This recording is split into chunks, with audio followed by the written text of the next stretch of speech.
You are listening to Leaders and Legends, a podcast produced by Veteran Strategies and featuring conversations with fascinating and impactful men and women who have shaped our world, our communities, and our history. My name is Robert Vane, Principal of Veteran Strategies, and your host for our discussion. You are listening to Leaders and Legends, a podcast presented by Veteran Strategies, a local veteran public relations enterprise, and sponsored by Girl Scouts of Central Indiana, Garmond Construction, the Crown Plaza Hotel, Grand Hall, and Conference Center at Historic Union Station, the law firm of Bose, McKinney, and Evans, and the Bose Public Affairs Group, the McGinley's Golden Ace Inn, and McAllister Machinery, your friendly neighborhood Caterpillar dealer. And we want to thank McAllister Machinery, who just re-upped for another year to be a sponsor of the podcast. So thank you very much. Our guest today on the Leaders and Legends podcast is someone whom I consider the world's leading authority on someone I believe to be incredibly underrated up until the last few years, and that is Ulysses S. Grant. Our guest is Brooks Simpson, who is the Arizona State University Foundation Professor of History at Arizona State University. He received his PhD at Wisconsin-Madison, which is, I guess we can ask Dr. Simpson, but probably the best history college university in the country. He has written extensively on Ulysses S. Grant and the Civil War period. He's given several presentations. He's consulted on documentaries. And if you ask people, and I have a few who are involved in the Civil War from a scholarship perspective, the opinion of Professor Simpson could not be any higher. Dr. Simpson, thank you for coming on the podcast today. Thank you for having me, Robert. How are you doing? Well, I'm thrilled. I wrote down 924 questions to ask you, and we'll see how many we can get through. Ulysses S. Grant, to me, is the most compelling figure of the war, even more than Lincoln, to me, because Lincoln was successful to a certain degree before the war, and whereas Grant was in the years before the war an abject failure, or certainly someone who had not fulfilled his promise. But there's a couple other things I want to talk about as well. First, let's talk about you. I have some spies, and my understanding is you are a Yankees fan. That is correct. You were born in New York City, is that right? Born on Long Island, actually, Freeport, New York, in Nassau County. And you're also a hockey nut? There are those who claim that. There are those who claim that, yes. So did you ever paint your face like David Puddy on Seinfeld? And no, I do draw lines somewhere, but there are those who know me that I'm a passionate Islanders fan as well as a Yankees fan. So growing up in the 70s, I know we're roughly the same age, that was, as William Tecumseh Sherman would say, that was high dudgeon, was it not, to be an Islanders fan in the 70s? The 70s and the 4 straight Stanley Cups in the 80s were certainly a memorable time to be an Islanders fan. Not such a memorable time to be a Rangers fan, for example. And in fact, the Islanders had their farm club in Indianapolis during that time, the Indianapolis Checkers. Checkers, that's exactly right. That's right.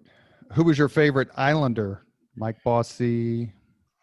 Brian Trottier. I played center when I did play hockey, and Trottier was as skilled defensively as he was offensively, could hit people, could shoot the puck, and could do all the big things and the little things necessary for a team to win. There's a local sports columnist, his name's Bob Kravitz, and who's actually agreed to come on the podcast. He's recovering from heart surgery. We wish him well. And he and I had lunch. It's been quite a while now. And I said, let's just do best and worst or whatever off the record and chat. And we did. And I said, most underrated sports movie. And without missing a beat, he said, Slapshot. Mm-hmm. Well, Slapshot is still a fairly memorable movie. It's framed a lot of popular understandings about hockey. The model for Slapshot, to some extent, was based upon a hockey player who played for the Long Island Ducks and who I saw during his minor league days of the late 1960s, John Brophy. So not only have I, seen Major League Hockey at the National Hockey League level, but Slapshot certainly captures some of the flavor of minor league hockey. Half of my family is from Camden, so I grew up a Philadelphia Flyers fan. Mm-hmm. What did you think of or did you see the HBO special on the Broad Street Bullies? I did, and I think that the Flyers are part of an evolution in the National Hockey League in the 1970s from the Boston Bruins, emphasizing a more physical kind of play. And then in turn, other teams learned how to incorporate that style of play while still doing other things as well. And that's one thing I think that the Islanders, who used to play the Flyers a great deal and who won their first Stanley Cup at the Flyers' expense, learned that one of the things they had to do to be successful in the playoffs was to be as physically compelling as they were in terms of their skill set. We mentioned the Yankees before. Do you have a first or earliest New York Yankees memory? Yeah, actually, the first game I went to at Yankee Stadium, and this would be the Yankee Stadium prior to the 1973 season. I went in 1969 when most New Yorkers would have concentrated on the New York Mets. But I went to a game between the Yankees and what were then called the California Angels. I remember two Yankee rookies made their debut in that game, and one of them, a catcher named Johnny Ellis, hit an inside the park home run. So those were the post Mickey Mantle Yankees, a Yankee team that was not as successful as their predecessors or their successors, but nevertheless, those were the Yankees that I knew as a kid, featuring Bobby Mercer and a very young Thurman Munson. Did the love of baseball and hockey and history kind of all germinate at the same time? I mean, living in New York City, the history that's within just an hour's drive of New York City is fascinating. Was it kind of a growth spurt in all three things and other things at the same time? Well, I think actually the history came before the sports. I think the sports came in the late 1960s, but my father's mother, my grandmother, was a descendant of two Civil War veterans, and took a great deal of interest in my interest in history, and did a lot to cultivate it. Took me to Grant's Tomb as a kid, and also took me several times to Sagamore Hill, Theodore Roosevelt's house out in Oyster Bay, Long Island.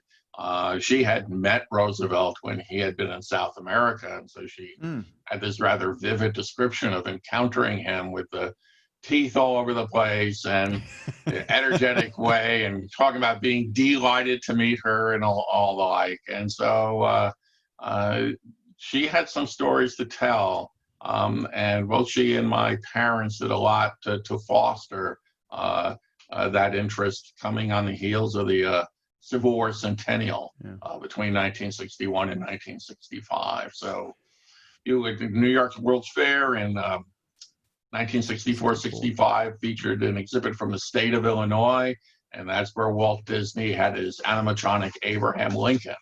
And so I would always drag my father in to see that again and again and again. And now I've dragged my children into the version that's at Disneyland in California. They have no idea why I'm interested in it. I really don't care. You're at Arizona. There's a couple other questions I want to ask you before we move on, but sure. You're at Arizona State. We could be parochial and assume that there just isn't, like, the Arizona territory was not a hotbed of Civil War Right. activity. Hmm. But do you find that it's immensely popular out there? History in general and Civil War specifically? I think there's always been an interest in the American Civil War, not as intense in Arizona as, for example, when I went to school in Virginia or worked in Tennessee or South Carolina, but it's still there. I think far more people are interested in the American Civil War than a lot of other aspects of American history. Their understanding and the depth of their interest may vary, but it's still there.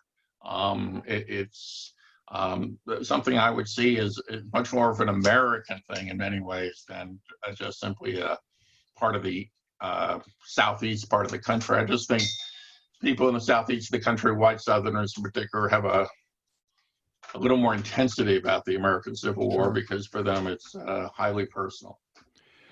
Going back to one question I want to ask you about Long Island. I just went to New York City for the very first time. I'm 52 years old, and last Christmas I took my kids and tried to get into Grant's Tomb. Went there on a Sunday. It was closed. Mm-hmm. We went on a Sunday because we went to Monk's from the restaurant from Seinfeld to celebrate Festivus, and tried to do that too. It didn't work. So I really want to go back to New York City just to visit Grant's Tomb. But New York and that environment has such terrific Revolutionary War history. Was that something that you enjoyed as a kid or that you enjoy reading about as a scholar? Well, I was aware of it. I think where I became more intensely introduced to the area's histories, and in junior high school, in seventh grade, I wrote a paper about John Lindsay's mayoral campaign in 1969, his re-election campaign as an independent candidate. And my explanation, which I've now seen echoed in actual studies of the campaign, is one of the things that helped Lindsay a great deal was the triumph of the New York Mets that year, because with all the expanded playoffs, the league championship series, division championships, etc., John Lindsay got to be in a lot of champagne-soaked locker rooms. The following year, they were very fond of classroom simulations. And one of the simulations they did was of the Constitutional Convention. And I happened to be Alexander Hamilton for that. And so long before there was Lin-Manuel Miranda, I was playing Alexander Hamilton. I wasn't singing, however. But I got very interested in Hamilton at that time. And so that, I think, was my entry, not only the Revolutionary War period, but also the founding period as a whole. Much has been written, especially because of the play, but I read articles from time to time. I'm a huge fan of that time period. Actually, just finished a gentleman named, I think, Edward Larson's book about Franklin and Washington. And if you're listening to this one, Mr. Larson, you will be getting an email from me asking you to please come on my podcast. He also wrote a terrific book about the 1800 election. I think it's called Magnificent Catastrophe, election between Adams and Jefferson. But as a historian, as someone who studied this country from the beginning,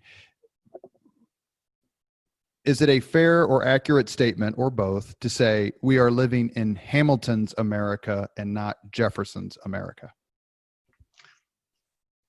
I think we like the rhetoric of Thomas Jefferson. We like to believe that we are more Jeffersonian than Hamiltonian, but in many of the ways that we behave, we're much more Hamiltonian than Jeffersonian. I would argue that Hamilton would be much more comfortable with the United States as it is today than would Thomas Jefferson, although Hamilton, I think, would also have his reservations about several aspects of the current situation. But the Hamilton, the historical Hamilton, and the Hamilton in the musical are significantly different people. Let's just put it that way. So it's interesting to see how Americans have been reintroduced to Hamilton, but at the same time, that reintroduction, if it just stops there, I think would leave somebody with a fairly misleading understanding of who Hamilton was, what he did, and frankly, what his weaknesses were. We're going to get into some quotes that I've pulled and have known for a long time, and I want to ask you about, get your reaction to. But speaking of Hamilton, one of my favorite quotes by someone great about someone great is when asked about Hamilton's brain power, Thomas Jefferson replied, "He is a host unto himself." Yeah, he was very intelligent man, but he also had some Achilles heels in his life that I think limited his effectiveness in certain ways. He was fortunate that he had gained a working relationship with George Washington. And I think that to some degree, the Jeffersonians, once Hamilton was no longer on the scene, were more willing to accept some of Hamilton's measures now that their mastermind was no longer present to do what they feared he might do with such opportunities. Was there a particular author you cottoned to in your early years, maybe high school, college, where you're like, I really, really enjoy reading books by, this person or that person? Personally, for me, even though my graduate degree is in medieval history, 14th century England, I found books by Bruce Catton who is a famed Civil War historian, to be particularly readable. Did you find some of those books as a kid, and how important is it to you, or for the Civil War historians' overall cause, to have books that are just fun and readable? Well, first of all, my choice, like yours, was Bruce Catton. That my parents loaded me up with the American Heritage History of the Civil War, and Catton wrote the text of that, a lavishly illustrated book. The final two volumes of the Grant trilogy, taking him through Appomattox. I had those as a child, as well as the centennial history of the American Civil War and several other Catton's writings. So my introduction to the Civil War came primarily through Bruce Catton. I didn't read much of some of the other more popular authors until later on, a little Douglas Southall Freeman here and Shelby Foote there, but none of them quite captured me the way that Catton did. I think there's some really interesting issues and topics to talk about when we talk about writing history and for whom we're writing it and why we're writing, what's our purpose. And I think there are some books that are building blocks for scholars. There are other books that are tremendous acts of synthesis that bring a lot of scholarly findings to a larger audience. I think it is challenging to write for both audiences because of the requirements of each audience. And that some scholars actually are not altogether comfortable with their peers who enjoy a larger audience. And on the other hand, those people who are professional historians, degree-holding historians, mostly working in higher education, they understand that if their scholarly stamp is really nothing more than synthesis, then they will come under criticism from their professional peers for not advancing the understanding of the field. So I think that's a very difficult tightrope to walk, and there are people I think write extremely good history and thoughtful history who do not hold advanced degrees in history. The Longstreet's the biographer Jeffrey Wirt, isn't he a high school history teacher, or was? I loved his book on Longstreet. I read it. It's probably been 20, 25 years ago when it first came out, but that's the one thing about Civil War history. It's a lot of the books that I read about the medieval period are almost always by scholars, not all, but the vast majority. But some of the most terrific books I've read about the Civil War and the Civil War period, and quite frankly, the Revolutionary War period, are written by people who just quite candidly really, really know what they're talking about. That's right. And I think there are some advantages, I would argue, to a doctoral program, largely in your ability to make comparisons to other places and other times, because you're exposed to a lot more literature, frankly. And I think that in some cases you are acquainted with better research methods, more thorough research methods, simply because you have a lot of instruction and supervision there. But I wouldn't draw a line necessarily in the sand between those who have advanced degrees and those who don't, in terms of their ability to reach an audience and tell a story well, an engaging fashion, but nevertheless have important things to say and new insight. So I think that's and people from either side who try to cast stones at the other side, I think, are misbegotten in that sense. So it's not matter to me. I mean, Catton himself, for example, you could see that he was not a professionally trained historian, but you could see over time in his writings, especially in the two volumes on Grant, more interest in detailed annotation than he had before. So you could see even he wanted to make sure that his work could pass muster in professional circles. So I think Ken Burns's documentary was, I think even the historians wrote not a rebuttal, but didn't the historians come together and say, hey, we loved Burns's documentary, The Civil War, that was very popular 25 or so years ago, but here are some errors. I mean, to your point, you can have both. Well, you can have errors, and first of all, remember Ken Burns had a group of historians advising him, and that's a different. Right. The animal of the history on screen, whether it's Ken Burns or the more recent Grant documentary on history, formerly the History Channel, and the like.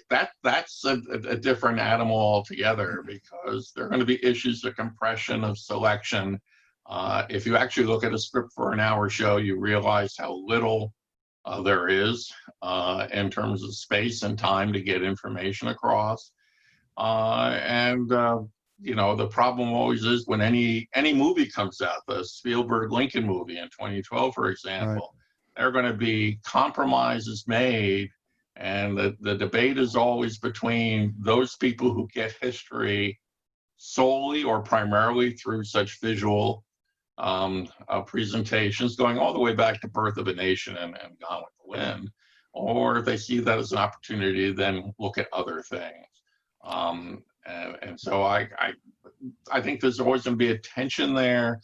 There were mistakes, some big, some small, in the Burns documentary, but there were also just differences of opinion on what should be emphasized.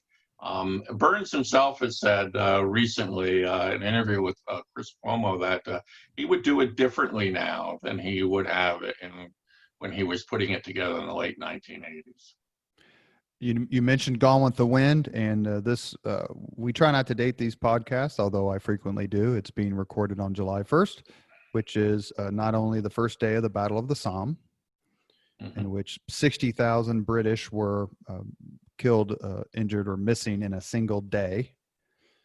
It's also the anniversary of the first day of the Battle of Gettysburg, which is 1863. The Somme is 1916. But we would be remiss, because we love her in so many roles. Today is also the 104th birthday of Olivia de Havilland, Melanie, and Gone with the Wind.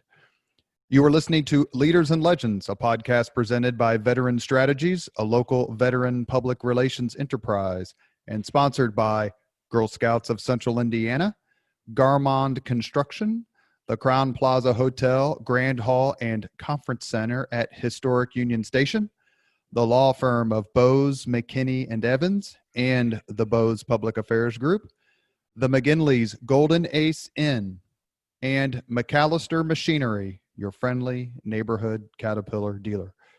Thank you for joining us on the Leaders and Legends podcast. Our guest is Professor Brooks Simpson, the world's leading, in my view, Grant scholar, a scholar of Ulysses S. Grant, and he's been very generous with his time. And we're going to delve right into the general and the recent documentary. One of my most favorite anecdotes or facts about Grant. And I used to travel the Midwest and give a speech to Civil War roundtables about how the relationship between Lincoln and Grant won the war. That was my thesis. Mm-hmm. And traveled around actually quite a bit and enjoyed it and would love to do it again sometime. So I'm going to make some assertions and maybe ask some questions. And Professor Simpson's going to go, Vane, you're smart. Or he's going to go, Vane, you don't know anything about Ulysses S. Grant or the Civil War. And I promise to take either one of those judgments with aplomb and grace. In December 1857, Ulysses S. Grant was so poor he had to pawn his gold watch for $22 so he could buy Christmas presents for his family. Less than 7 years later, he would be the first merit lieutenant general since George Washington. How did that happen? Well, part of it is opportunity. Some would call that luck. But much has to do with what you do with those opportunities. Other people had opportunities too and did not do quite so well. I think that Grant had a lot of common sense, a fundamental understanding of how to get things done. And when given the opportunity, was more focused on getting those things done than how one might appear when doing them, or in which great military geniuses one was trying to emulate and the like. But I mean, part of that is simply being in the right place at the right time at the beginning. Moving to Galena, Illinois in 1860, for example, meant that he was in firmly Northern Territory at the outbreak of the conflict. Being in Galena in the northwest corner of the state meant that he was already acquainted with the district's congressman, Elihu Washburn, who, when looking around to give someone a commission to that for whom he could take credit, settled upon this Mexican War veteran. Those cannot be attributed to Grant's genius, but to opportunities. But again, other people have opportunities and they don't do well. And what Grant seemed to do when he got opportunities is make the most of them early on. And certainly by 1862, he had, I would argue, an up and down year. Great victories at Forts Henry and Donelson, escaping by the skin of his teeth at Shiloh, and then trying to struggle forward during the remainder of the year with some people who were very hostile towards his advancement. Some of those people had Lincoln's ear. And it's not until 1863, with the Vicksburg campaign, the culmination of which the anniversary comes in several days as well, that Grant really established himself among the front rank of Union military leadership. And again, that's in part because of temperament, problem solving, and a rather straightforward understanding of the task before him. I think it's useful when we remember, to what can we attribute this? Grant's favorite subject at West Point was mathematics. And mathematics is basically solving problems. And Grant was very good at that. And in fact, there's at least one proof that he offered that stood for quite some time in the Academy's annals. I mean, he was known for his skill in math. He was known for his horsemanship. But that ability to solve problems, to reduce problems to their essentials, and then to figure out how to address those problems, made him distinctive among his peers who often couldn't even frame the problem, the task before them, let alone come up with a viable solution. How much did Grant's innumerable failures help him ultimately succeed? Well, I would argue that one of the things that where failure helps you to succeed later on is that you have failed. And therefore you are accustomed to it, and you know you can rebound from it and try again. Let's do it this way. Think of the student who goes to college and the first semester gets a 4.0 perfect GPA. And I've known students like this, and immediately the pressure on them is to maintain that average at all costs. And they've not know, if they get a B plus, they're shattered. I've seen people shattered by really good performances that weren't their best, but not certainly in life and death situations. But they go, I didn't do as well as I could. I failed, and you can see them taking time to recover from that. Grant had failed. Grant at Shiloh could say, once this battle is over, what's the worst that can happen to me? I'll return to where I was before the war. But there's not a lot of people expecting a lot of me. And there are a lot of people who doubted me, including in Grant's case, his own father. There were very few people who were firm Grant supporters, one of them being his wife, Julia. But other people had to learn to trust him, including Lincoln himself. I think that failure often prepares you for future success. And how to deal with things. The sports comparison, by the way, would be the New York Islanders, who lost several playoff rounds in the Stanley Cup playoffs in 1970 to Toronto, in 1979 to the Rangers. And those defeats helped establish the foundation for the run of Stanley Cups in the 1980s. This comment especially made in hockey, you have to lose sometimes before you win, because losing helps you learn how to win. And I would argue that Grant is sort of evolving over this time. He's learning. Sometimes he has to be taught the same lesson several times. But again, I think when you have failed, as opposed to being, let's say, George McClellan, number 2 in your class, you know how to deal with it. You'll survive it in a way that with a certain resilience, the way that someone who's never been tested that way responds to the prospect of failure. Let's talk, before we get into more stuff about Grant, let's, if it's okay with you, talk for just a few minutes about the recent documentary called Grant on History, which used to be the History Channel.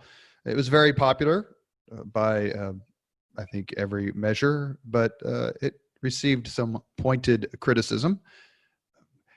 Do you think it's just, I want to ask more specific questions, but I guess to me, the most satisfying part of the portrayal of the most satisfying part of the documentary was the portrayal of General Henry Halleck as an absolute jerk. I actually cheered that they presented him that way. Am I wrong to be buoyant about Halleck, who treated Grant like dirt until Grant got 3 stars? I think it was one of the funnier parts of the documentary, whether intentionally or not, that Halleck came off as a blustering fool, and to the point that you could not come up with an empathetic understanding of Halleck. And in fact, that's a challenge in any case. But I do think, on the other hand, that there are other people that could have been subjected to that sort of treatment. John McClernand, for example, who were spared in that sense. So I thought there was some comic relief to that. There are people out there who are Halleck revisionists and Halleck defenders and the like. But his treatment of Grant was questionable during their time together in the West. And Grant didn't always find him a pleasant person to deal with when it came to the Eastern Theater either, to take over overall command of the armies of the United States. But it wasn't, I think, until after the war, when Grant's staff came across correspondence that showed exactly how treacherous Halleck had been, that Grant really soured on him. in the way that we then saw portrayed in the documentary. One of my one of the little historical nuggets that I included in my Civil War roundtable speech about Lincoln and Grant is the fact that Grant's father was a tanner, and he was taught the craft of tanning by John Brown's father. Mm-hmm. I found that to be how could they not include that? I mean, I know it's not some giant theme, but it's such an important little piece of, I hate to say trivia because it's more important than that. Is that the sort of thing where you're talking about where you can't include everything, but wow, I wish you would have included that? Well, I think the problem with any documentary is you only got so much time. So you better decide what story or stories you're going to tell, because you're not going to be comprehensive. You're not going to be definitive.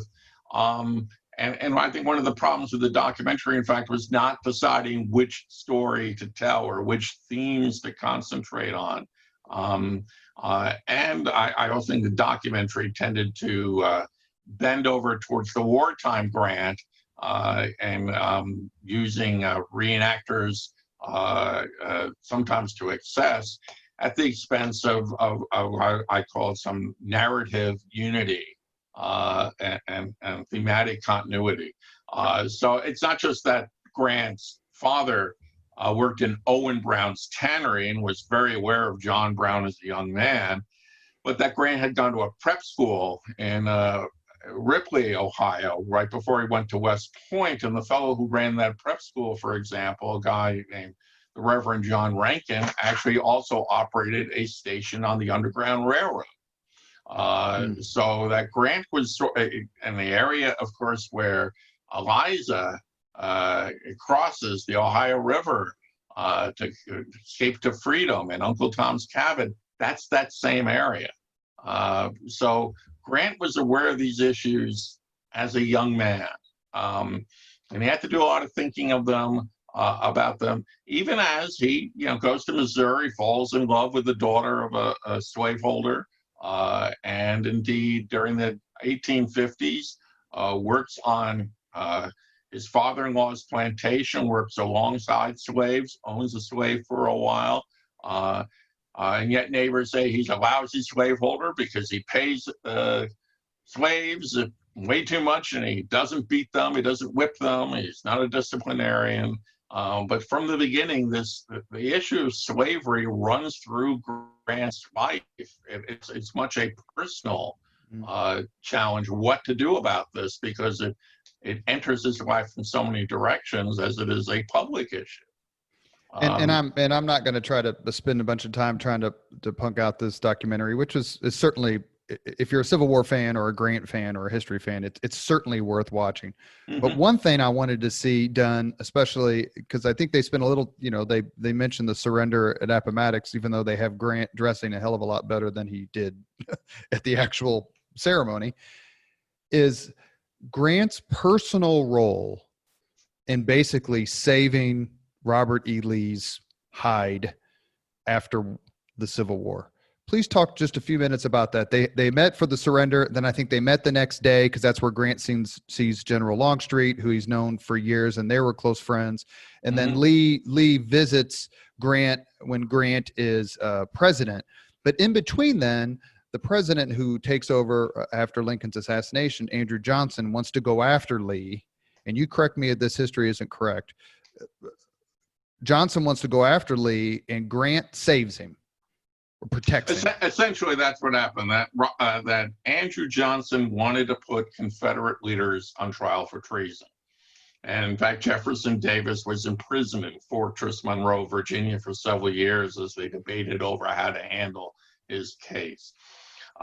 In Lee's case, however, the argument was that the Grant surrender terms only covered Lee so long as he was a prisoner of war. If you declared the war over, you couldn't have prisoners of war. You could try him for treason. And in fact, Lee had been indicted for treason by a grand jury in Virginia, as had several other Confederate leaders. And Johnson, whose big mantra upon entering office is that treason must be made odious and traitors must be punished, wanted to go after Lee. And it was Grant who said, you can't do this. Lincoln approved these terms. In fact, Johnson had approved those terms because those were essentially the same terms that Sherman ended up giving Joe Johnston in North Carolina at the end of April 1865. And if you do this, I can't be held accountable for what's going to happen next, because a lot of Confederates surrendered because they thought they weren't going to be prosecuted for treason. And when Johnson persists, Grant threatens to resign and take his case to the people. And in fact, it is Grant's, it's not a question of law at this point. It's Grant saying, do you want to go one-on-one with me? And at this point, Ulysses S. Grant is the most popular man in the United States. And Johnson backs off. So yes, Grant saved Lee's neck, certainly saved Lee the experience of treason trial in the immediate aftermath of the American Civil War. I think what's interesting is the Grant of 1865, although committed to the fruits of victory in terms of emancipation, was very interested in reconciling with white Southerners at the same time. And in fact, I don't think that the series did a very good job of understanding the balance that Grant's trying to walk. That part of the war is to reunite the country, and that means welcoming Southern whites back into the Union.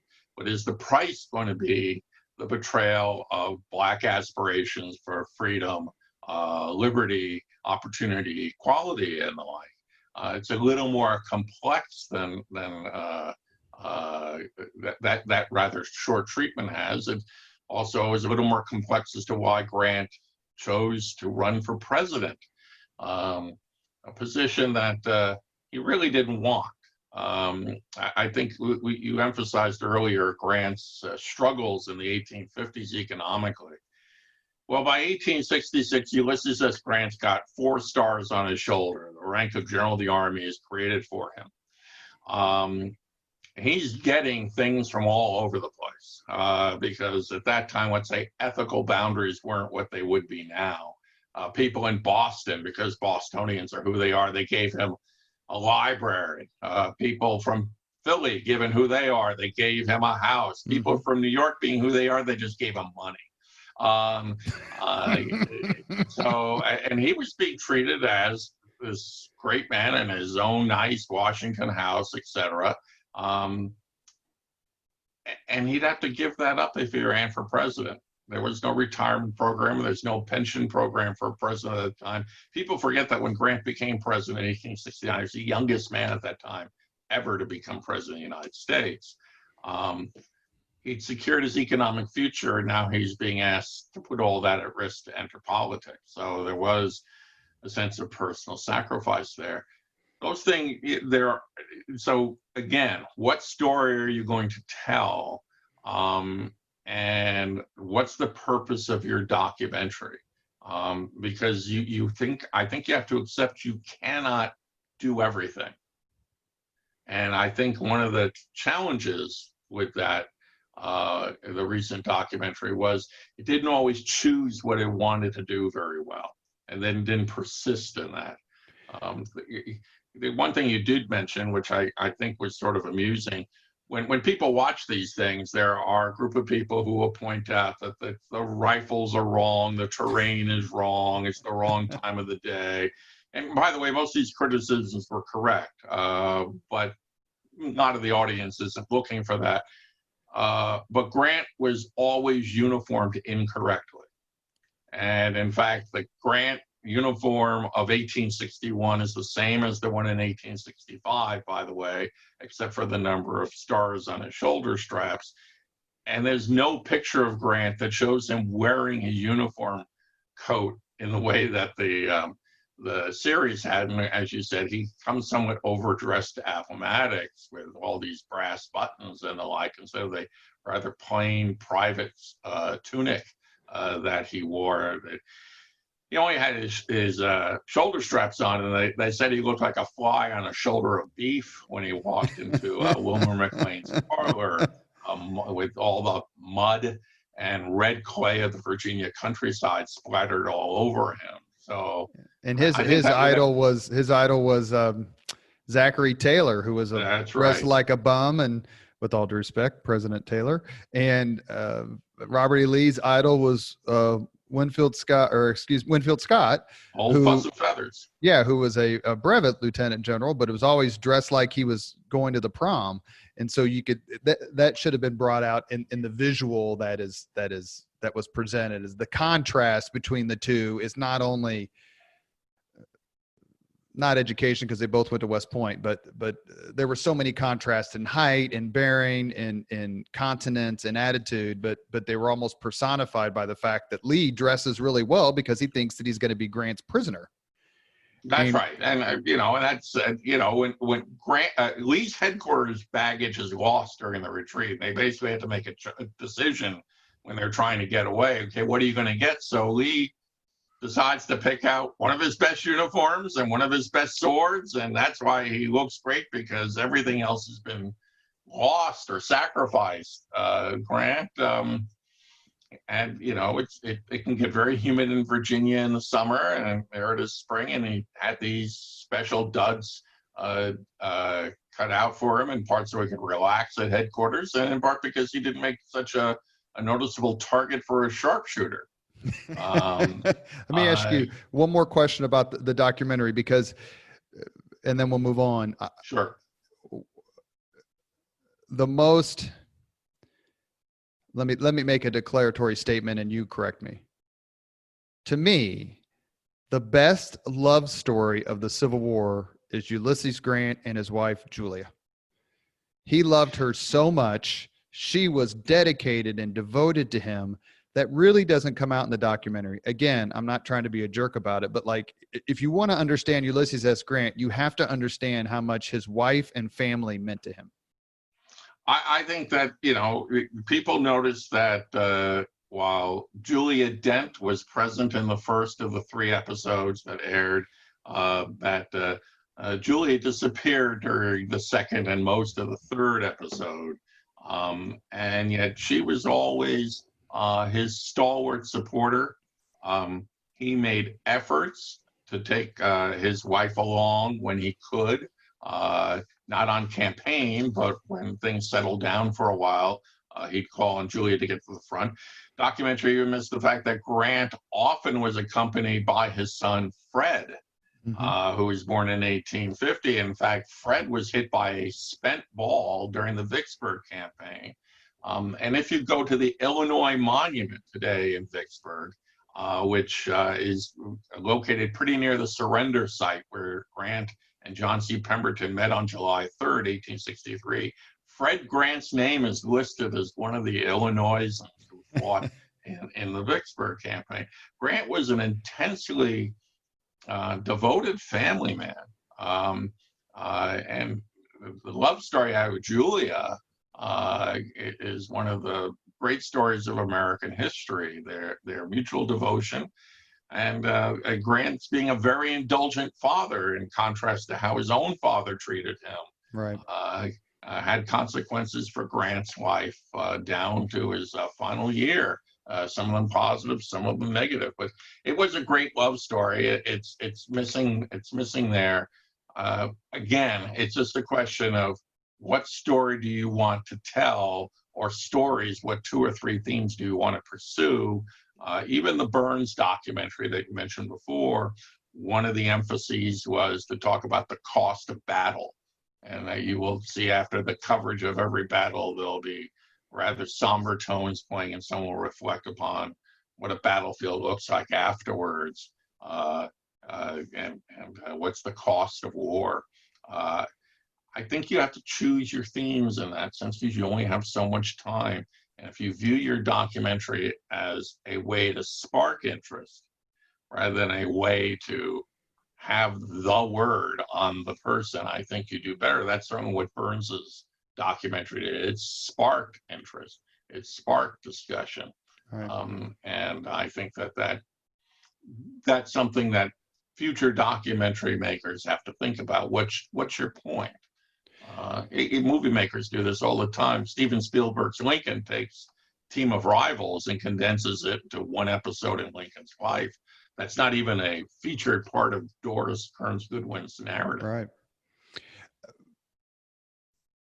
I remember being a kid and watching the Beverly Hillbillies and remembering the episode where Granny's going to refight the Civil War. And here comes General Grant on his horse riding up to the mansion. And he looks like he's had about 20 gin and tonics. The notion and the charge of Grant being a drunk and Julia's role in helping to arrest his love of drink. Has that been overplayed, or have the historians gotten it right? I think what's interesting about this is, first of all, historians struggle with whether Grant was an alcoholic or not. Now, if you actually look at literature about alcohol addiction and alcohol abuse, you'll find that that literature is so varied that it's difficult to come up with a definition with which everyone could agree. It's clear in my mind that Grant had a relationship with alcohol. It is clear in my mind that his reaction to it was uncertain and unpredictable, as he himself would admit, that sometimes he could drink for a while and there'd be no effect. Other times, one or two glasses and he was in trouble. Because he's a little guy. I mean, I hate to put it that way. But... He's a little guy during the American Civil War. He is 135 pounds. So, a lot. But he doesn't necessarily respond in predictable ways. But it wasn't that he drank. It's that he became, the impact, the effects of alcohol showed on him very, very quickly. Other generals drank. Joseph Hooker drank a lot, but it's really a question of, can you hold your liquor? And then there's a question of, okay, when did Grant drink and was it really important? Look, when you are a general in command of 40, 50,000 men, whenever you're incapacitated, that's a bad thing. Okay, there's somebody say he waited until there were quiet periods of the war, suggests that there was some planning to this, and actually the record doesn't support that. The drinking and its impact was exaggerated. If Grant was a helpless and hapless alcoholic, then he could never have controlled his appetite. Sometimes Julia's there, sometimes Julia's not. But the notion that Julia acted to control his drinking, there's one challenge to that, which is, as president, the Grant White House had a very impressive wine cellar. In fact, it was left to Lemonade Lucy, Rutherford B. Hayes' wife, to try to clean that out. If Julia Grant was worried about her husband's propensity for alcohol, you'd be hard pressed to explain why the White House wine cellar was so well stocked during the Grant administration. There are people who said that what happened afterwards is that he got larger. He had middle-aged spread. He put on some weight. He had better cooking, and he went from bad whiskey to much more refined drinks. And so the stories of Grant as a drunk start to diminish in 1865. We really don't have many after 1868, and no one makes a big deal about them anymore. That's a great point. That's exactly right. I'm sitting here thinking about, I don't ever remember him being charged as being a drunk while president. It was all while he was in the United States Army before the Civil War and then during the combat. I never thought of it that way. That's right. And there were other things going on. Grant, he suffered migraine headaches. Mm-hmm. And in the 19th century, the notion was if you had a headache, you should take a drink to feel better. That's, in fact, exactly the wrong thing to do when you have a migraine headache.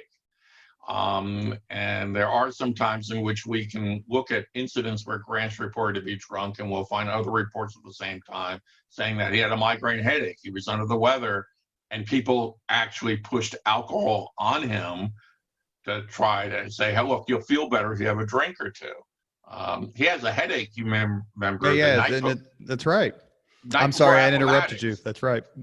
And someone actually offers him a drink and says, that's not really going to help at this point in time. So don't do Because that. in his memoirs, he I think he says I awoke with a terrific headache, and then as soon as he got Lee's note that he was ready to surrender, his headache went away. And those migraines, those tension headaches, that Grant internalized a lot of his stress. And that's what we see as a calm person is, I think, someone trying to restrain himself. So we've heard the stories that the Wilderness Campaign, the opening of his confrontation with Robert E. Lee in 1864, there are images of Grant supposedly whittling away at a piece of wood, smoking 24 cigars. And people are saying, see how calm he is? He's just smoking and whittling. Well, in fact, when he was whittling, he chopped up his cotton gloves. He'd gotten all dressed for the Army of Potomac, but by the end of the second day, he was back to where he used to be, and the sword was away, and the uniform wasn't quite what it was. But he was nervous. He's working off nervous energy because he's never commanded that army before. He has no idea how they're going to act. And for one of the few times that we have, Grant actually loses his cool during a battle. When the Confederates launch an attack on the evening of May 6th and make some progress, people run to headquarters, say, here it is. Lee's going to do it to us. He's done this before. I know his methods. And Grant stands up and he says, I'm sick and tired of this. I've heard enough about Bobby Lee. Some of you think he's going to turn a double somersault and land in our flanks and our rear at the same time. Go back and think about what you're going to do and to him, not what he's going to do to us. That's a man who explodes. He's not worried about Lee. He's worried about the Army of the Potomac. And whether it's like getting a new sports car that you don't understand how to operate yet. It's somewhat of a learning curve for him. It's one of the reasons he did not want to come east before. He said, I know my generals in the West. I don't know them in the East. I don't know how this is going to work. He gets tense. He gets nervous. The migraine headaches are part of that. The tension headaches are a part of that. But it's all inside. And so we don't have the sort of pyrotechnics that we would have from a William T. Sherman, for example, or even a George Meade exploding at people and telling them all off. Grant kept that inside by and large, or sought other relief, whether it was cigars or riding horses or something else. Is Grant's reassessment and revival as a commander coming at the expense of Robert E. Lee, or can their respective military reputations stand together? I think their reputations can stand together. But it is true that we have had a more critical assessment of Lee's generalship that has accompanied reassessments of Grant's generalship. Although one could argue that that's almost a century old. The first historian to really argue this was a British historian named J.F.C. Fuller. That's right. Okay, so he basically argued that Grant was a superior general to Lee, that Lee was a traditional general and Grant was a modern general, and that dichotomy persists in a lot of popular minds. Grant built his reputation not against Robert E. Lee, but against the likes of Albert Sidney Johnston and Braxton Bragg and John C. Pemberton. Robert E. Lee built his reputation based upon George McClellan, John Pope, Ambrose Burnside, and Joseph Hooker. When the Army of the Potomac finally got a competent, steady, unimaginative commander, George Meade, Lee found himself in some difficulty. And so you have both generals built their reputation by going up against the other side's B team. But Albert Sidney Johnston was thought as the beau ideal of generals. I mean, right. And Joseph E. Johnston, I think Grant even said that Joseph E. Johnston was the rebels' best commander, even after he had faced Lee. fair And or, then, of course, not then fair? Lee also made some comment reportedly that McClellan was the best commander Yeah. he faced. But I think if I was Robert E. Lee, I would always want to face George McClellan. And frankly, if I was Grant, I might want to face Joe Johnston because he liked to retreat. And, the most interesting campaign of the war may be when McClellan is slowly advancing and Johnston is slowly retreating, and they never quite get together. To me, McClellan, I would rate as the worst general of the war based on the potential. He had the potential and the instrument to win the war years before, and he just couldn't bring himself to do it. And I always thought that one of the things that brought Lincoln and Grant together was Grant's personal treatment of Lincoln. Whereas McClellan sent him a telegram saying, "You've done your best to sacrifice this army," and called him the original guerrilla. And, McClellan famously stood up Lincoln, I think, and Stanton after they'd waited for an hour or so at his place. Grant's like, "Hey, why don't you come down to City Point? Hey, why don't you come down to see the army? Why don't you come and hang out with us for a while?" And that Lincoln really liked that sense of being involved and having a general who didn't mind him around because he knew that Lincoln wasn't going to interfere. I think that Grant understood the political game and the way to get along with your boss in a way that George McClellan didn't. I actually think that, George McClellan's one of those guys who hadn't failed and therefore was petrified by failure. You could see him saying, we're going to fight this one big battle. The fate of the Republic depends upon it. I can't lose. Well, if you wait until things are perfect, you don't get things done. And that, I think, was what, McClellan felt the burdens of command in a way that made it difficult for him to get things done. Whereas I think Grant understood that these were opportunities to get things done. But certainly, one of the keys there is for Grant to get along with Lincoln, which they do, starting really, though, in 1863. I'd argue before that it's a much tenser relationship between the two men who don't meet each other until 1864. But that Grant's smart enough not to argue with him in the way that other generals might argue with him or become, upset with him. I mean, George Meade used to get upset with Lincoln a lot, and Lincoln would get upset with George Meade in turn. So even though they're not insulting each other, and remember, Lincoln insults McClellan too.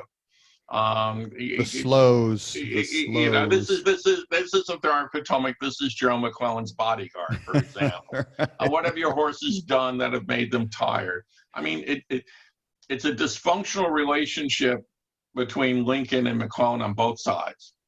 And it becomes a functional relationship and a supportive relationship between Grant and Lincoln on both sides. But again, it took a little while for Lincoln to warm up to Grant. He never quite got to the point, obviously, of removing him, but he had his doubts. They were understandable. They had reports of his drinking. He sent people out to check up on him. He had generals who had his ear, who criticized Grant, and he gave them a hearing. And it's really, in that sense, one of the reasons Vicksburg is such an important victory for the Union cause is because it puts Grant on the pedestal. He's now won the big one. And what's going to happen afterwards, no one quite knows. But he's not going to be often a sideshow for later on. He is now performed. Grant had delivered the goods in a way that other generals had promised but failed to do. Is Vicksburg the most impressive? And I have another statement I'm going to make, so you can shoot that down. But may I ask a quick question? Is Vicksburg the most impressive military achievement of the war? Probably, yeah. It's a combined arms operation, difficult terrain, against an enemy force which, if ably managed, would have outnumbered you, deep in enemy territory, with logistical challenges that really would have destroyed a lesser man, and with increasing public skepticism about whether you can pull this off. And Grant's under the gun. He knows that they don't do what they need to do. That's the end of his military career.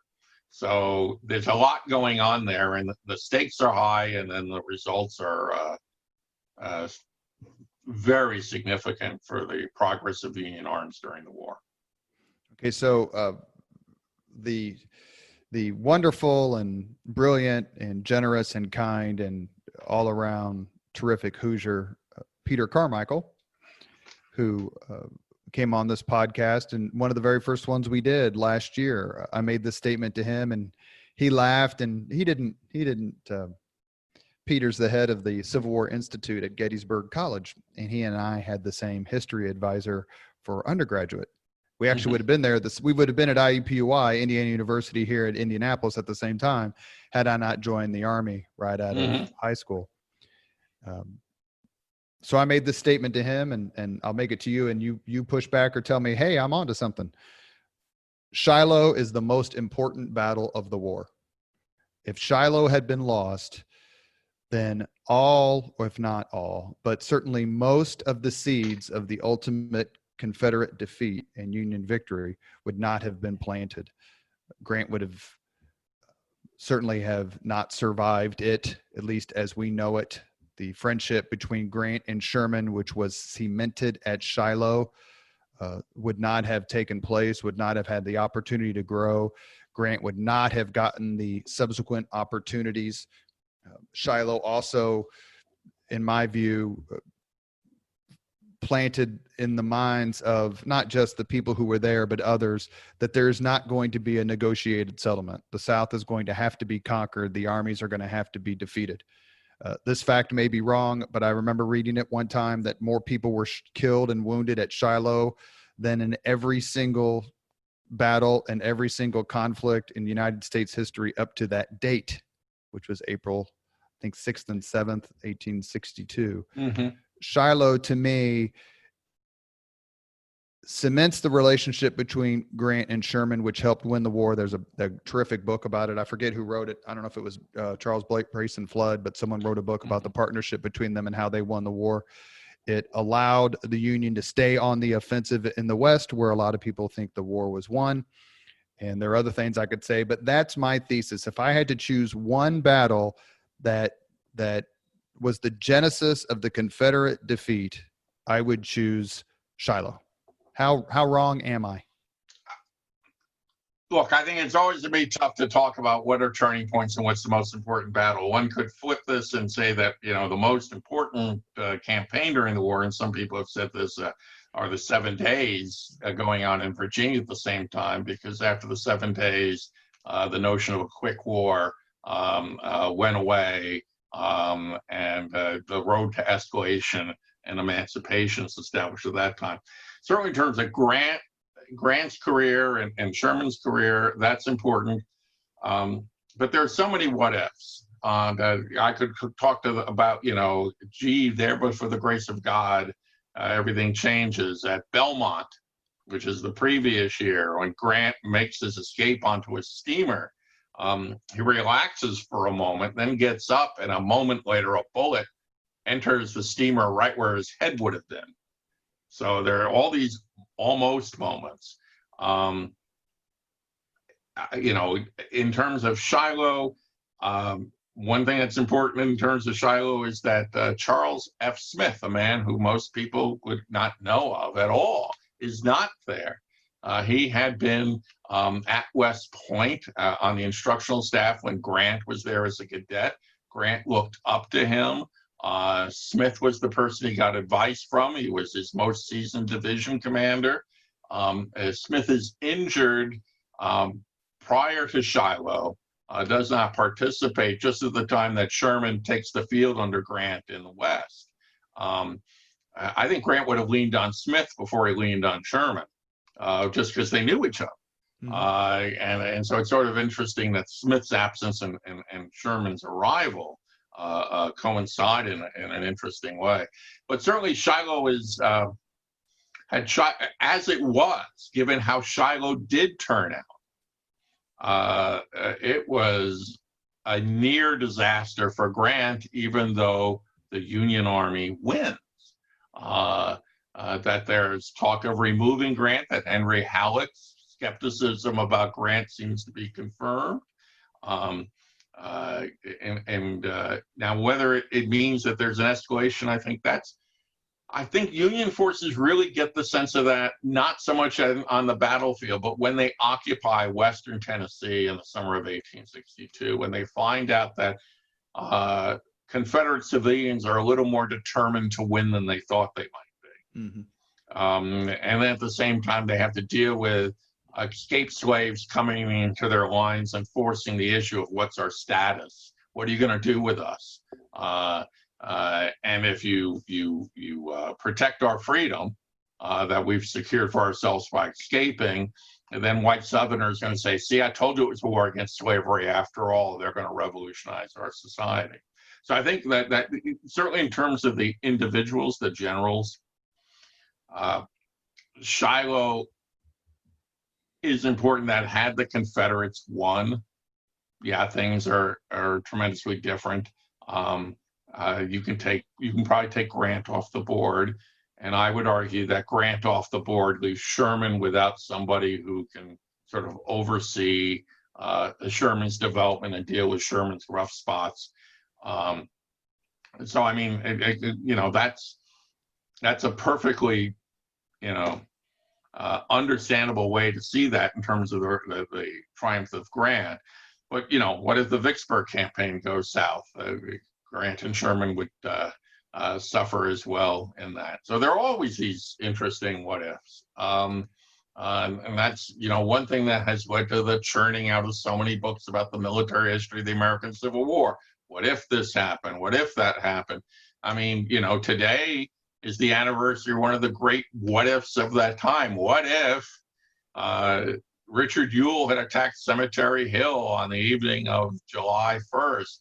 What if Jackson had been alive? I mean, right. It's interesting on this, the 155th, not 155th, 157th anniversary of Gettysburg.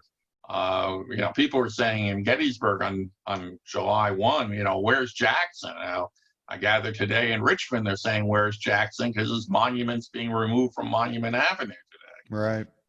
So there are so many turning points that one thing I think we can say is that those moments of contingency, as Jim McPherson likes to call them, suggest that Confederate defeat was not preordained. It wasn't inevitable. Certainly politically, it was not inevitable. And that the Confederacy could have survived. And it does, I think the emphasis that you place on Shiloh reminds us of the importance of individuals in shaping the outcome of history, that it is harder to imagine a Union victory in the American Civil War if you take Ulysses S. Grant off the board, because of the ripple effect of taking him off the board. Well, Lincoln constantly bespoke of 4 military objectives, among others, but these would be the main 4. Free navigation of the Mississippi River for northern commerce, the liberation of the pro-Unionist area of East Tennessee, the defeat of the Army of Northern Virginia, and the capture of Richmond. Grant gave the president all 4. That's right, and accepted the surrender of 3 field armies in the process, which is a record no American generals had. And Lincoln didn't like generals who wanted to play politics, and Grant didn't like politicians who wanted to be generals. And it's these sorts of things that I talk about in my speech, where it's like they're thinking on so many, their language too, but they're thinking on so many things was in concert. Yeah, I do think that's true, but I also think what's interesting about that is Grant's understanding of where Lincoln was and what Lincoln had to do. Most Union generals complained that the politicians didn't understand the stresses of command. George Meade would be like that. George McClellan certainly was like that. They don't understand what I'm doing. Grant understood what Lincoln was going through. And so whereas usually people emphasize Lincoln's role in the Grant-Lincoln relationship, I would emphasize Grant's role, and I'll give you the example. At the end of 1863, Elihu Washburn introduces into the House of Representatives the bill that will reestablish the rank of lieutenant general. And he clearly wants Grant to have that position. And in fact, in a revision of the bill, Grant is explicitly named to that position at one point because there's some concern that Lincoln might actually elevate Halleck to that position of all things. Lincoln administration does not support the bill at first, doesn't say anything. In fact, Lincoln says, I think Grant should stay in the West.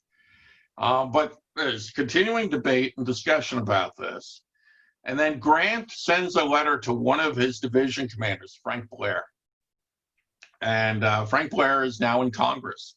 The blurring of the lines of military and political at this time. And he says, look, I don't like politics. I don't want to run for president. I've heard all this stuff. I don't want to do this at all. I think being a politician, as he puts it, it's a most slavish life.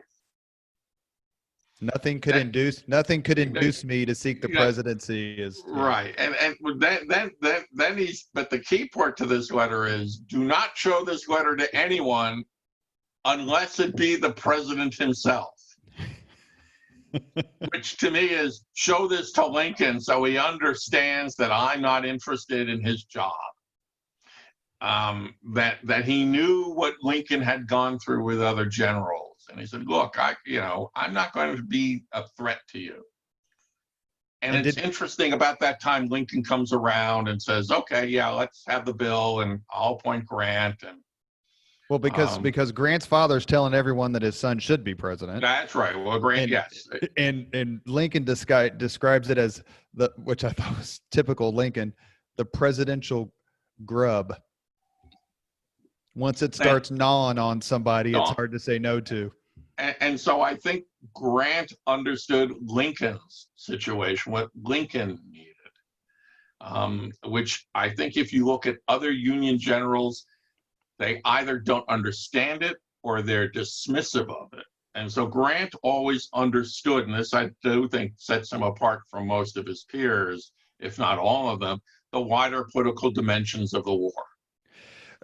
Grant, I had read, was thought to be a Democrat because he voted for James Buchanan in 1856 over Republican candidate John C. Fremont.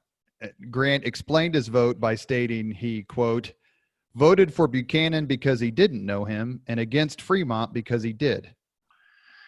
Yeah, Grant's political background, though, actually was a Whig in the 1840s and 1850s. Father was a big Whig, so to speak, pun intended.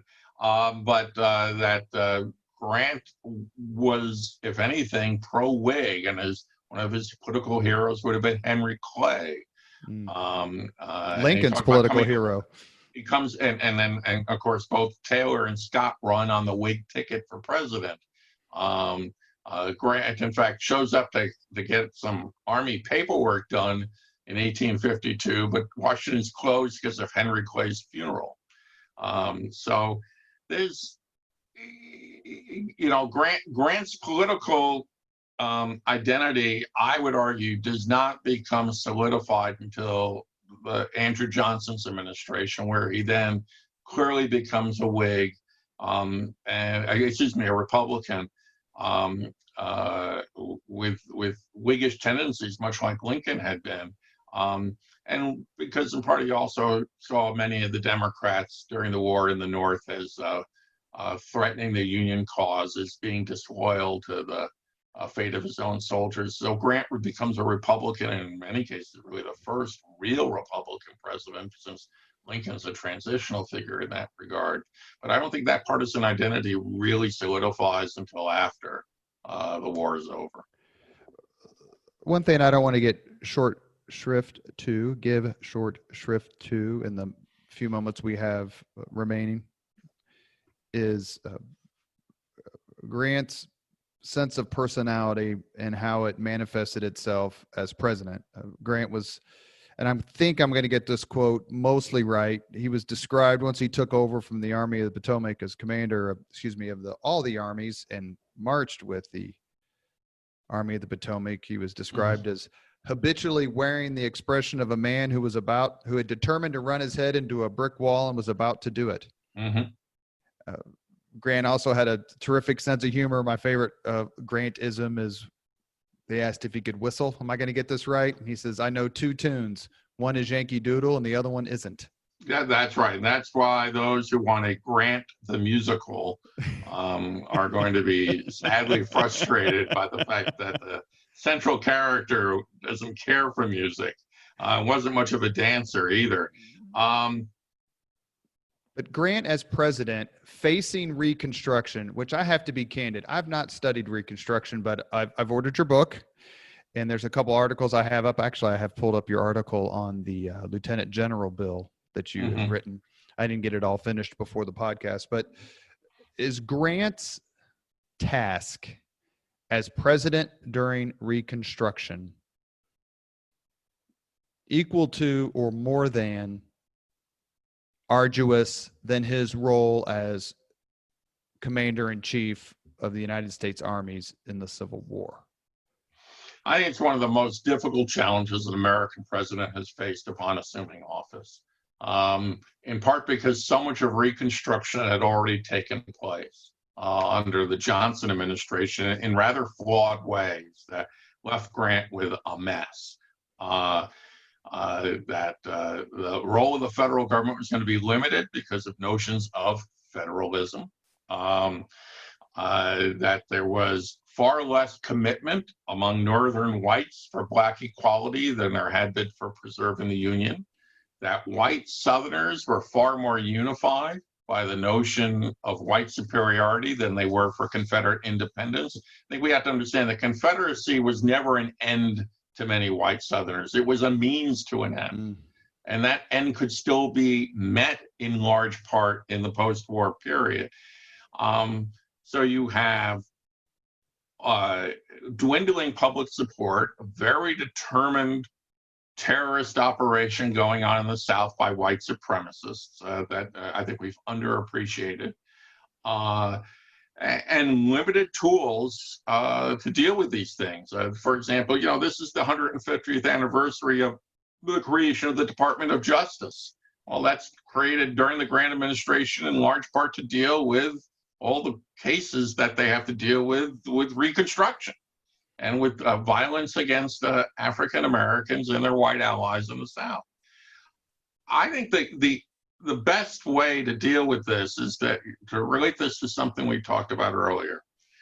We talked about turning points during the American Civil War in terms of battles. And so we have a lot of people saying, what if General so-and-so had done this? What if General this could have turned out differently? And so we have all that. Not a single historian has come up with an approach to Reconstruction that reconciles the need for sectional reconciliation with justice for African Americans. Now we don't talk about a Reconstruction sesquicentennial, but we just had the 150th anniversary of the ratification of the 15th Amendment, saying you couldn't use race, color, or previous condition of servitude as a barrier to voting. We're not talking about that in a way that we talked about American Civil War battles and the like. But historians are usually very good at second guessing the people that they study, or they like to do it at least.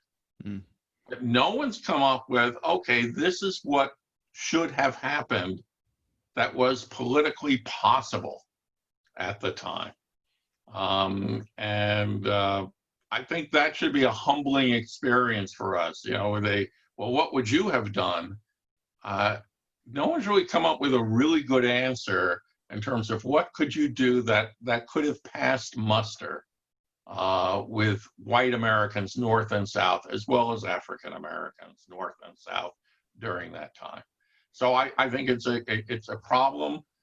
It's clearly, if it was so easy for them to solve, Why do we still have these problems today with a much bigger commitment towards Black equality, at least in some corners, and with a much more powerful federal government?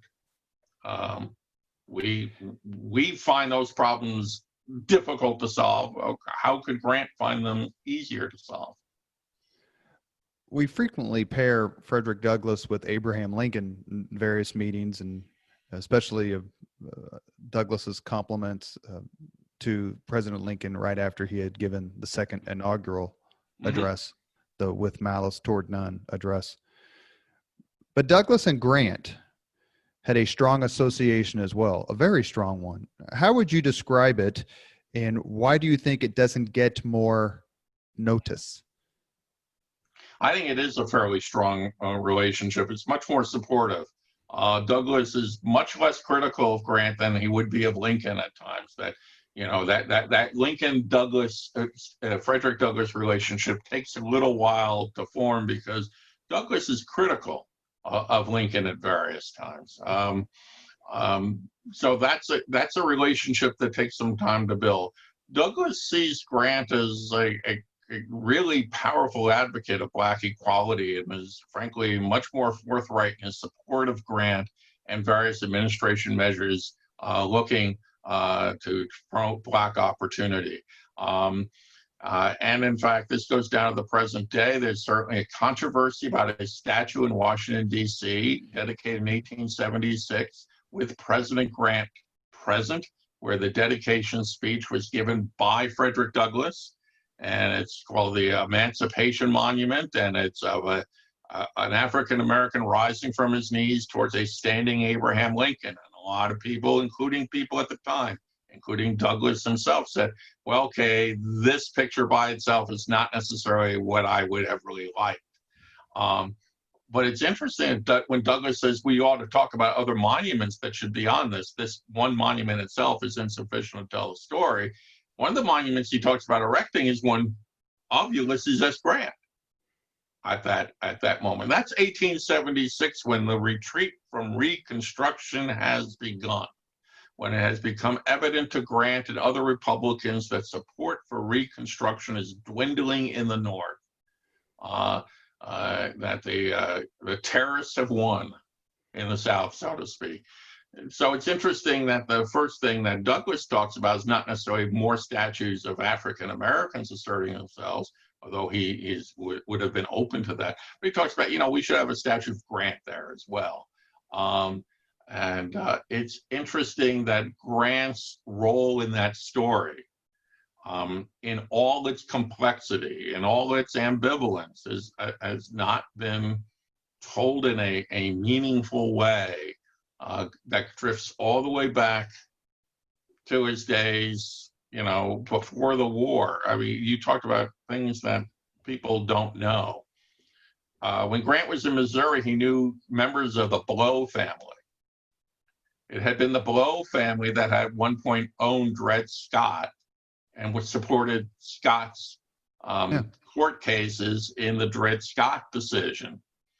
And when the 15th Amendment was ratified, Grant took the occasion to issue a proclamation and said that the 15th Amendment undid the Dred Scott decision. So there's a commitment there on Grant's part that we don't see again in the 19th, rest of the 19th or the 20th century until probably Lyndon Johnson. Were the Grant scandals did they just overwhelm the things that you just talked about? I mean, everybody likes a juicy scandal, and any reading of the 19th century, the journalism, for lack of a better word, you really have to come to grips to it and understand it and understand the motivation. And you have cities that have multiple papers, now it's inconceivable but you had cities, you had broadsheets and those sorts of things, but it's just, either it was the lost cause or the scandals, and you just couldn't focus on the good things that President Grant did. Well, I mean, the scandals didn't help, and Grant's rather human but unfortunate reaction didn't help. There's a lot of petty scandals. There's nothing really big. But Grant saw a press that was dedicated to uncovering scandal and a Democrat-controlled House of Representatives that wanted to investigate scandal as partisan, as motivated by partisan issues. There's also, talk about corruption in the South. There's corruption in northern cities, the Tweed ring in New York City, for example. So revelations of corruption are very sensational at that time. Grant's reaction to say, "You're attacking me," he becomes very defensive. That's unfortunate, and that's what lots of presidents do. They never say, "Well, is the charge true?" They just get defensive. I am not a crook. So Grant's struggling with that. But what's interesting about corruption in the 19th century is that it's episodic and then it goes away. And it doesn't stigmatize most people. James Garfield, for example, was accused of taking railroad stock in the Credit Mobilier scandal. He gets elected president. James G. Blaine, has, famous letter from him ends with "burn this letter," which usually guarantees the letter is not burned, and was involved in lots of interesting, petty, corrupt pocket lining activities. And yet he ran for president in 1884 and nearly won. So it was sort of like, "Oh, we've caught you, we got you doing something." But some of the people, even Grant's administration, who were accused of corruption, they're buried in Arlington today. The Secretary of War, William Belknap, is buried in Section 1 right outside the Lee Custis Mansion. So it was more of a game of gotcha after a while in terms of these things. I think more important was there was a significant economic depression that started in 1873, which Grant really couldn't deal with because at that time the federal government had limited ability to shape the national economy. And I think had there not been for that depression, Grant would have been better able to deal with some of the challenges. But you can see Democrats in the 1870s saying, "You're out of a job, but this administration wants to help Black people in the South." Right. Why is that? Help comes at home first. If you vote for us, we'll clean this mess up and restore government in the hands of people who should be exercising government, namely white people. The lost cause, and we don't have time to discuss in any sort of detail, but I always likened the lost cause mentality and the scholarship and the literature that came out of it, and you correct me if I'm wrong, please, to Imperial Germany, to Germany after World War I, where the South after the Civil War and Imperial Germany and then the Weimar Republic, the Germans and the Southerners just simply couldn't believe that they lost. Like, how did we lose? The Germans had the best army in the world, and of course they had some pretty awful leadership in the Kaiser, but they just simply couldn't believe it. So they had to invent scapegoats. And that the Southern people just simply, all you have to do is watch the first half hour of Gone with the Wind and you get the attitude of most Southerners. One Southerner can lick 20 Yankees. They just simply couldn't fathom that they lost to the Northerners. And of all the quotes that I read that make me want to read more about the Civil War and the mentality is the quote from Jefferson Davis, where he says, quote, "Next to the defeat of the Confederacy, the death of Abraham Lincoln was the darkest day the South has ever known." Two quick questions. One is, do you agree with that? And what does that say about the attitude of Southerners? And a question I meant to ask you before, what do you think, as a scholar of Ulysses S. Grant, what do you think was going through his mind when he read the telegram that told him Lincoln has been assassinated and cannot live? Well, if Lincoln had not been assassinated, what would happen is one of the great what-if questions of American history. We know that Lincoln, as of April 1865, was interested in a limited degree of Black suffrage in the South, but was still committed to the restoration of civil governments throughout the South, which was one of the real challenges of Reconstruction. How do you control people while you're restoring their right of self-government in a federalist system? I think that Lincoln would have found the challenges of Reconstruction rather daunting, and that perhaps his assassination, unfortunate as it was in many other ways, rescued him from having to deal with these very difficult, intractable problems that he himself understood he didn't know what he was going to do. I mean, that's his last cabinet meeting on April 14th. He says, circumstances have changed. We've got to start from ground zero all over again and try to build a policy. Grant did believe in Lincoln's political savvy as well as statesman-like commitment. He also had a funny feeling about Andrew Johnson, who he'd already met, and realized that Johnson was perhaps not equal to the task that he would inherit. But it'll always be one of those great what ifs. And the problem is that when we try to explore that what if in any disciplined way, we kind of reveal our fantasy life or our assumptions about what we think. Well, Lincoln could solve every problem. Well, Lincoln couldn't solve every problem. I have to remind people that if next to reuniting the nation, Abraham Lincoln's most original policy that he advocated most persistently for several years was colonization, gradual emancipation, compensation of masters, followed by voluntary colonization. That went virtually nowhere. That was his darling. That was the policy he inherited from his hero, Henry Clay. I think Republicans become more assertive now that it's not a war to worry about. Democrats, war Democrats who were willing to support a war for union are not willing to support any form of black equality. I think Lincoln would not have tolerated the violence that white Southerners committed against black Southerners in the early years after the war, but I'm not sure how harsh he would have been. To me, in fact, the issue is not that Lincoln died, however unfortunate that it is, but that Andrew Johnson became the president.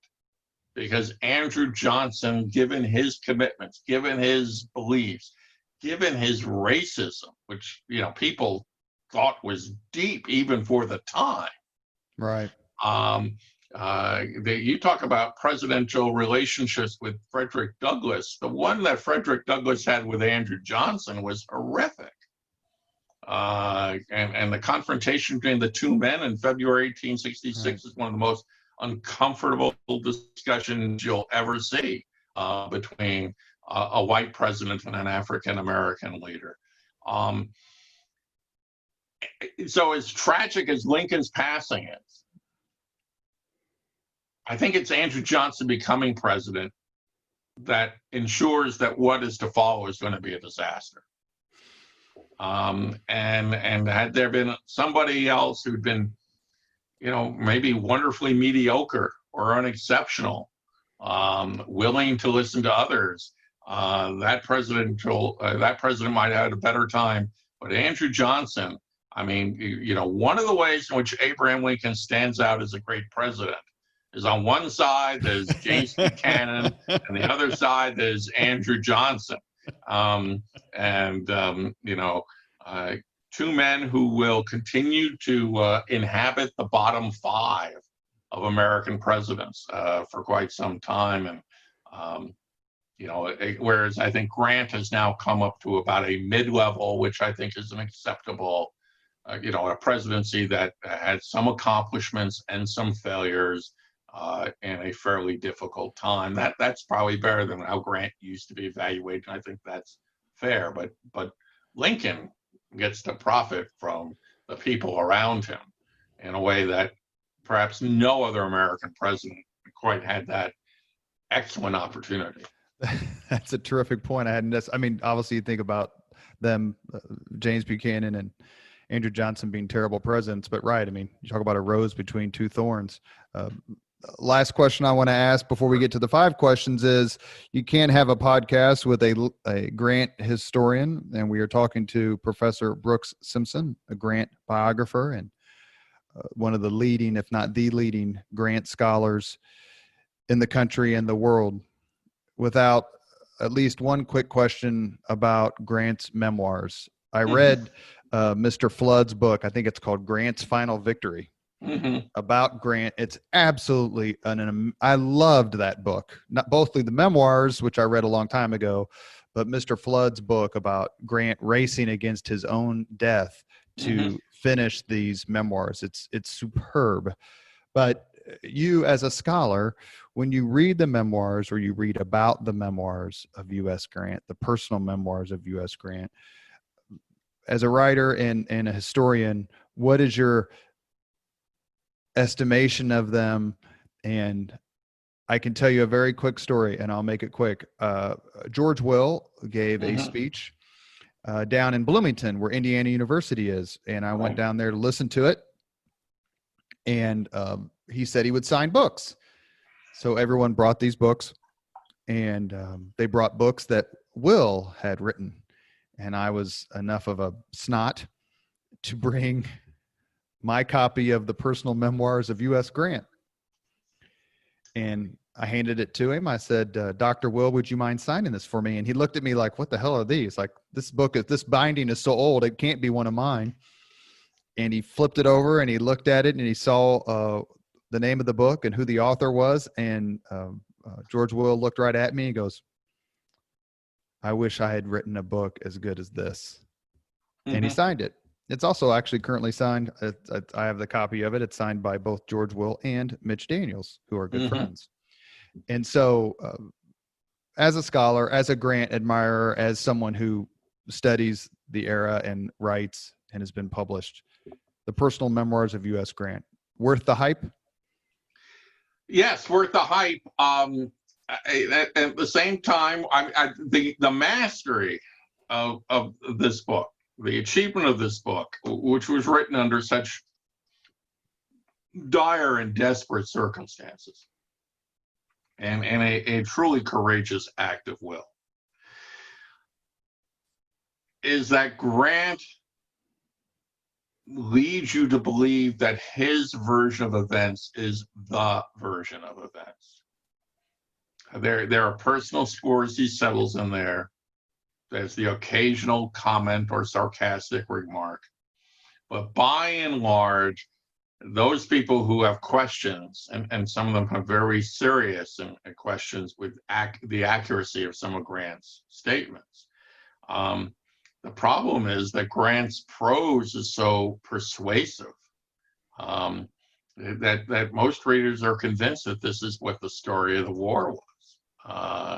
Where it's really a memoir that has, omissions, doesn't talk about his drinking, for example, leaves out important people in his life, and deals with certain things in a way that Grant's view becomes the view. He's not even, I think, altogether honest about his relationship with Lincoln and how that built up over time. But the mastery of the prose is such that it becomes the voice of the Union cause, and people accept it as being real, as being accurate, when in fact there are plenty of things you could debate about it. So I think as an act of literature, it's actually much more powerful to me than as an act of autobiography.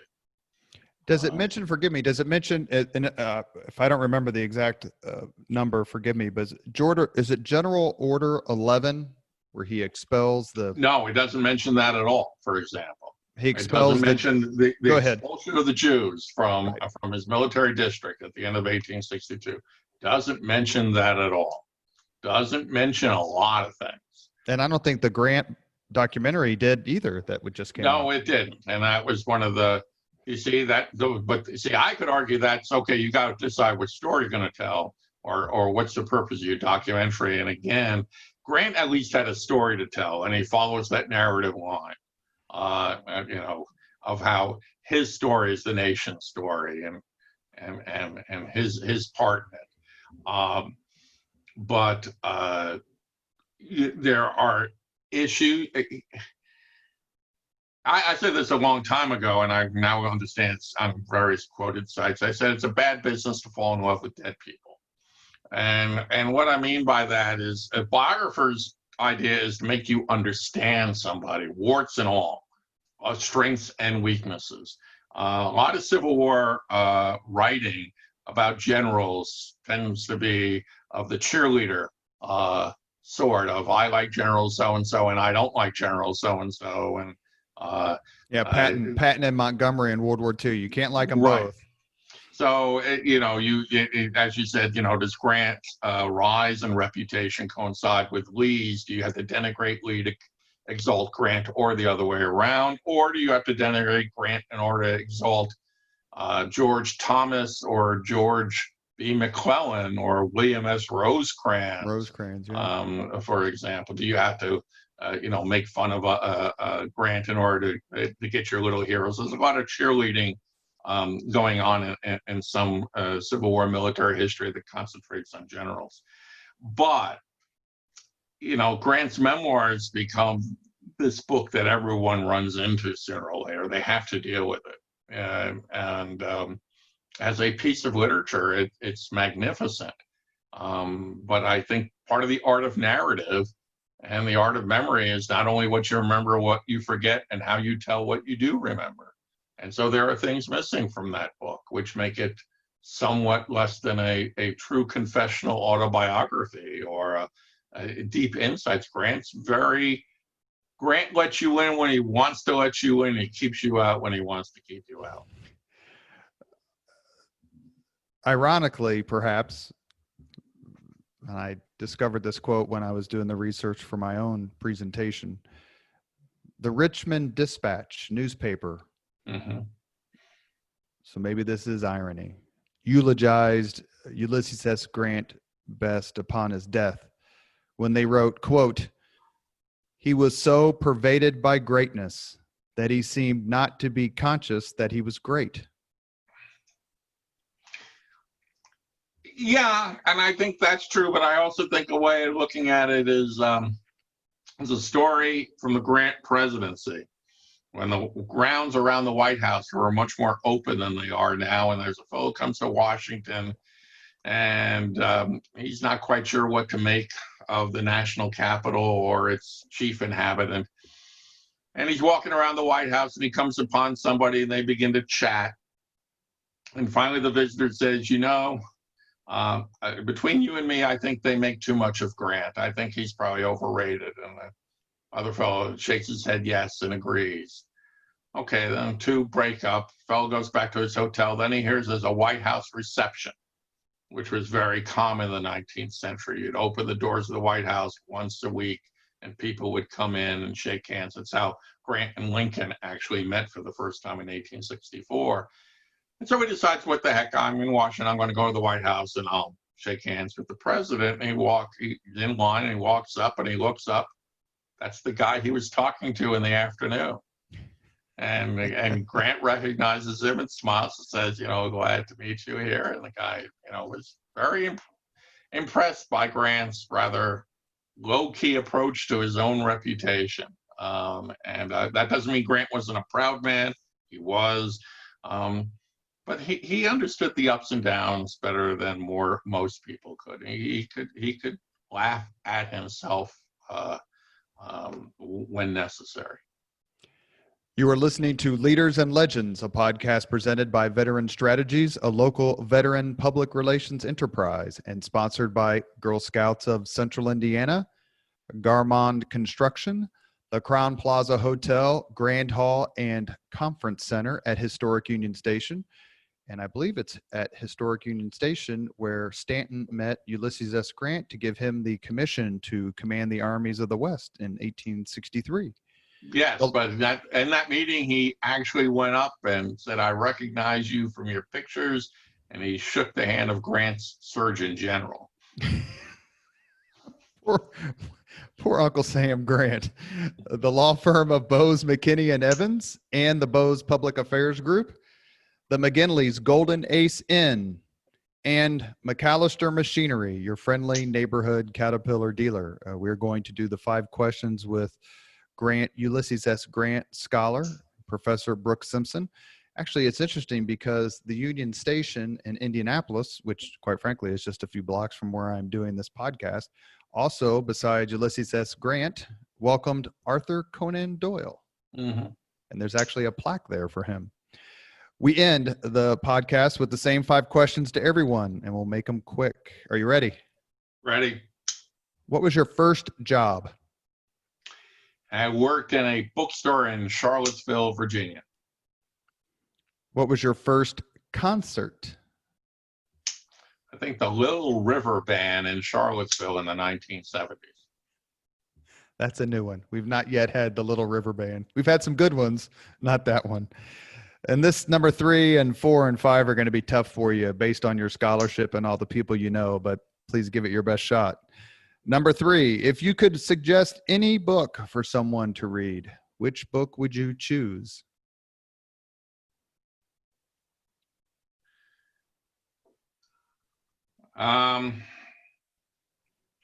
There are so many things that I could say at that point, as I'm sure you've gotten that response to that question before. But I'll tell you a book that is now fallen into the past, but I think is a very provocative book, is Richard Hofstadter, The American Political Tradition and the Men Who Made It, which was originally published in 1948. Famous presidential scholar, as I recall. Is that correct? Mm-hmm. Number 4, if you could witness any event in history, be there as it, sorry, this is a terrible question for you, but everybody gets it. If you could witness any event in history, be there as it happens, which event would you choose? Bob Nystrom's overtime goal in the 1980 Stanley Cup Finals. You know, most people don't choose sports stuff, so sometimes I ask a separate sports question. Actually, when the question was posed to me by Chris Spangle, who helps with the podcast, I said the surrender at Appomattox, that to see Grant and Lee together for that purpose must have just been awe-inspiring. It certainly would have been. The last question.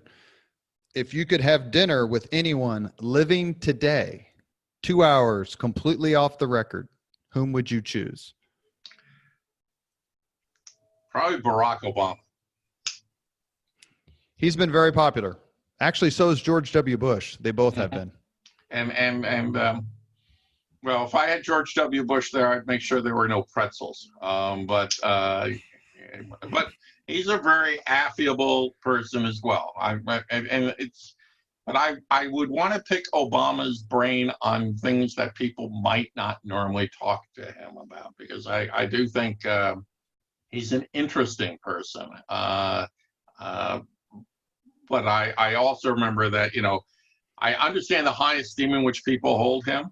But I also knew that he was a guy who made his way up through Illinois politics. And so I always thought he was more pragmatic than some people gave him credit for.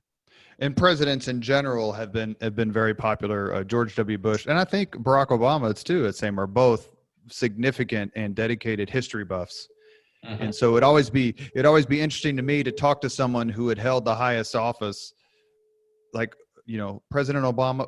Who do you read about? Like, who do you read about and go, man, I can't believe what an incredible leader, what an amazing accomplishment. I'm always fascinated by people who have accomplished great things, done great things, or led in particular perilous times, who they look to for inspiration and who leaves them awestruck. And it's interesting, one person is not mentioned quite as often as Bill Clinton, who really was obsessed with how he would fit in with his predecessors, and whose own autobiography actually mentions the rehabilitation of Grant's reputation as suggesting that he too one day will be looked at more favorably than he was at the time of his writing. Brooks Simpson is a scholar, and he clearly is a man who has been very generous with his time. This has been an amazing conversation. I literally have 36 questions I didn't ask, but we're going to let him go. He's been kind with his time.